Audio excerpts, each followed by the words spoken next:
ప్రజల్లో తిరుగుతున్నారు. ఎలాంటి స్పందన వస్తుంది సార్ ప్రజల నుంచి? అంటే రోజు రెగ్యులర్గా చేసే పనే కానీ ఇది ఇంటెన్సివ్గా చేసే పని కదమ్మా క్యాంపెయిన్ అనేది. ఇట్లో వైఎస్ఆర్సీపీ పార్టీ మీద చాలా మంచి రెస్పాన్స్ ఉంది. అంటే పేద బడుగు బలహీన వర్గాలు, కులీన వర్గాలు ఇవన్నీ కూడా వైఎస్ఆర్సీపీ పార్టీని అభిమానిస్తూ ఉన్నాయి. ఈ పార్టీ ఉండటం వల్ల వాళ్ళు ఏదో రకంగా తృణమో పణమో వాళ్ళ చేతికి అందిందని, చన్నీళ్ళకి వేడి నీళ్ళలాగా వాళ్ళ ఆదాయం ఎంతో కొంత పెరిగిందని, కుటుంబ గౌరవం ఉండేలాగా వాళ్ళందరూ బతకగలుగుతున్నారని, ఎవరి దగ్గర అప్పులు లేకుండా కాల్మని బాధపడకుండా, అట్లాగే పెత్తందారుల దగ్గరికి వెళ్ళి ఆత్మగౌరవం చంపుకొని ఫలానా గవర్నమెంట్ వెల్ఫేర్ స్కీమ్ మాకు ఇమ్మని వాళ్ళ ఇంటి ముందు పడిగాపులు కాసే పరిస్థితి లేకుండా ప్రభుత్వం జెన్యూన్గా హెల్ప్ చేస్తుందని మెజారిటీ పీపుల్ అనుకుంటున్నారమ్మా. కాకపోతే వీళ్ళందరిలో కూడా మళ్ళీ క్యాస్ట్, కమ్యూనిటీ, క్రీడ్ ఇవన్నీ కూడా ప్లే అవుతాయి కాబట్టి ఒక్కొళ్ళు ఒక రకంగా ఉంటారు. ఎక్కువ శాతం ఏంటంటే ఈ ఎన్నిక కడుపు నిండినాడికి కడుపు మండినాడికి మధ్య పోరాటంలాగా చెప్పచ్చు. అంటే కడుపు నిండిన వాళ్ళు, సాటిస్ఫైడ్ లైఫ్ ఉన్నవాళ్ళు వీళ్ళందరూ ఒకవైపు, పాపం అల్పాదాయ వర్గాల వాళ్ళు, సరైన ఆదాయం లేని వాళ్ళు, పిల్లల్ని చదివించుకోవాలంటే అప్పులు చేయాల్సిన వాళ్ళు, హాస్పిటల్ అంటే అప్పులు చేయాల్సిన వాళ్ళు, పేద బడుగు బలహీన వర్గాలన్నీ ఒకవైపు ఉన్న ఈ ఎన్నికలు రాష్ట్ర భవిష్యత్తుని నిర్ణయించడమే కాకుండా ఇవి శాసనసభ్యుడినో ఒక పార్లమెంట్ సభ్యుడినో నిర్ణయించే ఎన్నికలు కాదు.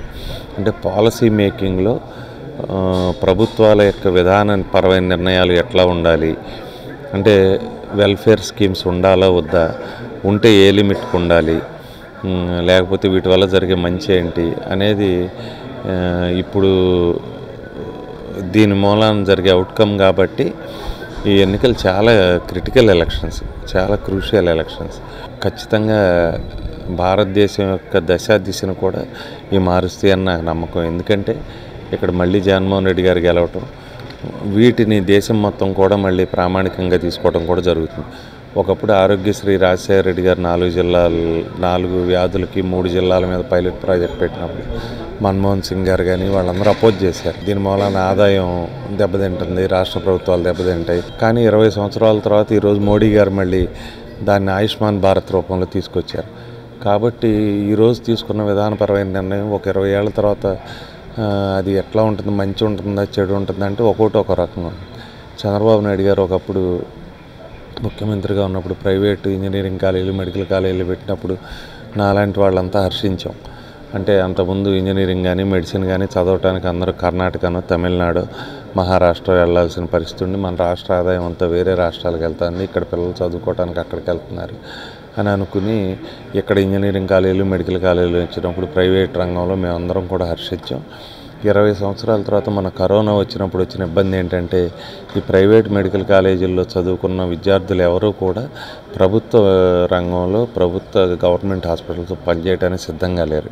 ఎందుకంటే వాళ్ళు ఎక్కువ డొనేషన్ కానీ ఎక్కువ డబ్బులు కట్టి కానీ చదువుకుంటున్నారు కాబట్టి, ప్రభుత్వ ఉద్యోగంలో దానికన్నా తక్కువ శాలరీ వస్తుంది కాబట్టి వాళ్ళు ఎవరూ కూడా ప్రభుత్వ రంగంలో పనిచేయడానికి లేదు.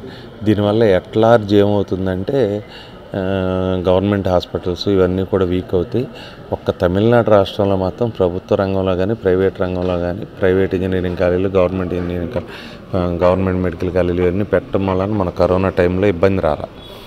అట్లా ఒక్కొక్క విధానపరమైన నిర్ణయం ఒక 10 ఏళ్ళకో 20 ఏళ్ళకో పంచాయతీ చేయడం అనేది తెలుస్తుంది. ఇప్పుడు జగన్మోహన్ రెడ్డి గారు ఇంగ్లీష్ మీడియం పెడతా ఉన్నారు, ఐబీ పెడతానని చెబుతూ ఉన్నారు. ప్రభుత్వ పాఠశాలలో బోధనాంశంగా ఇంగ్లీష్ మీడియం పెట్టినప్పుడు ఖచ్చితంగా ఓ 15-20 ఏళ్ళ తర్వాత దాని ఎఫెక్ట్ ఉంటుంది. ఈ తరం బాగా రాణిస్తుంది.